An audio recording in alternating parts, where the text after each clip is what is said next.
Assalamualaikum dan salam sejahtera. Selamat datang ke perjumpaan aktiviti co-curriculum bagi kelab bola baling Sekolah Kebangsaan Batu Tiga. Jadi untuk perjumpaan pada kali ini kita akan memberi fokus kepada regangan otot asas. Mari kita mulakan. Jadi yang pertama, apa itu regangan otot asas? Regangan otot asas ialah aktiviti yang kita lakukan supaya otot dan sendi kita menjadi longgar dan lembut agar kita dapat melakukan aktiviti sukan dengan mudah. Regangan otot ataupun kita panggil stretching perlu dilakukan sebelum melakukan apa-apa jenis sukan. Jadi kalau anda semua ingat semasa di sekolah, ketika di padang guru-guru akan melakukan regangan otot sebelum melakukan apa-apa aktiviti seperti bermain bola, berlari dan sebagainya. Jadi kenapa cikgu-cikgu perlu memberi arahan kepada murid-murid agar melakukan regangan otot? Kerana regangan otot sangat penting sebab ia akan memberikan banyak kebaikan kepada badan kita. Okey. Regangan otot sebelum bersukan dapat mengelakkan daripada kecederaan otot.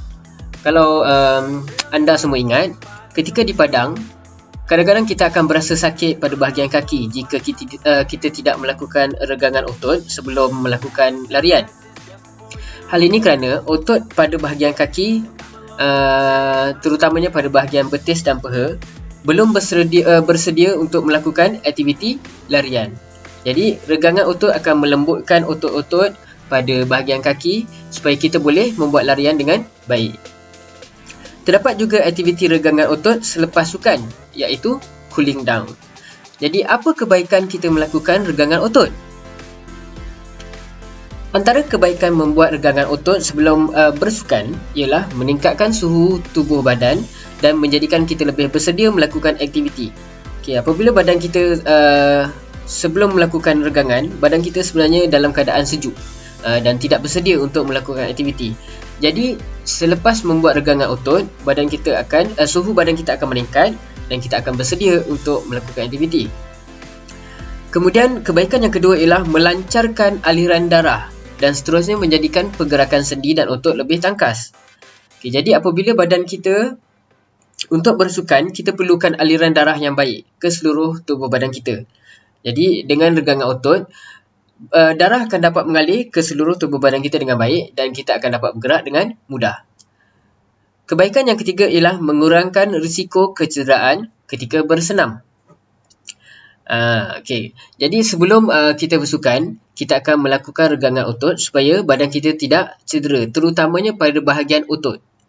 Otot ni kita tak nampak sebab dia bahagian dalam badan kita. Jadi apabila kita buat regangan, otot kita akan jadi lembut dan lebih longgar. Dan apabila kita melakukan aktiviti sukan yang lasak, dia akan dapat membantu kita bergerak dengan lebih mudah tanpa mencederakan otot. Kebaikan yang keempat pula ialah meningkatkan keupayaan dan fleksibiliti sendi. Sendi dan otot ni apabila kita dalam keadaan yang tidak bersedia, dia sebenarnya dalam keadaan yang keras dan tidak sesuai untuk kita melakukan aktiviti sukan dan aktiviti-aktiviti yang lasak. Jadi dengan regangan otot, badan kita, otot kita, sendi kita akan dalam keadaan lembut dan longgar. Maksudnya kita akan lebih fleksibel, lebih mudah untuk bergerak dan melompat dan memusingkan badan contohnya. Jadi kita memerlukan regangan otot supaya badan kita lebih fleksibel. Baiklah, kebaikan yang seterusnya ialah regangan otot dapat memperbaiki postur badan. Jadi apa itu postur badan? Postur badan ialah struktur badan yang sepatutnya, secara normalnya, macam mana struktur badan kita. Jadi tanpa kita sedar sebenarnya badan kita kadang-kadang dah sedikit membongkok ataupun tak tegak.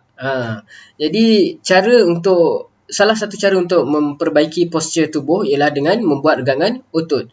Apabila kita membuat regangan otot, otot-otot kita akan berada pada tempat yang sepatutnya dan struktur badan kita akan lebih betul. Dan seterusnya meningkatkan prestasi tubuh semasa melakukan aktiviti senaman. Okey, maksudnya apabila kita membuat regangan otot, prestasi ataupun tahap tubuh badan kita akan lebih baik. Maksudnya kalau anda semua perasan, kalau ingatlah masa dekat padang sekolah, sebelum membuat apa-apa aktiviti, contohnya larian, kalau anda membuat regangan otot sebelum membuat larian, badan anda akan lebih selesa, lebih sesuai untuk membuat larian, kerana otot-otot dalam badan kita akan menjadi lembut dan longgar. Jadi kita akan berlari dengan lebih laju, dengan lebih betul. Berbeza dengan apabila kita nak berlari tapi kita tak buat regangan otot. Kita akan berasa badan kita berat, susah nak lari, mengah dan semput dan sebagainya. Baiklah, kebaikan regangan otot yang terakhir ialah merehatkan otot-otot yang tegang hasil dari aktiviti yang dilakukan. Jadi selepas kita dah bersukan, otot-otot kita akan menjadi tegang. Jadi cara untuk merehatkan otot-otot kita ialah dengan cara membuat cooling down ataupun regangan otot selepas bersukan. Jadi sebelum kita bersukan, kita buat regangan otot. Sebab masa tu otot kita tengah keras dan tidak bersedia untuk bersukan. Kita akan buat regangan otot. Lepas tu kita akan bersukan. Dan semasa bersukan, otot kita daripada lembut akan menjadi kejang. Dia akan menjadi keras.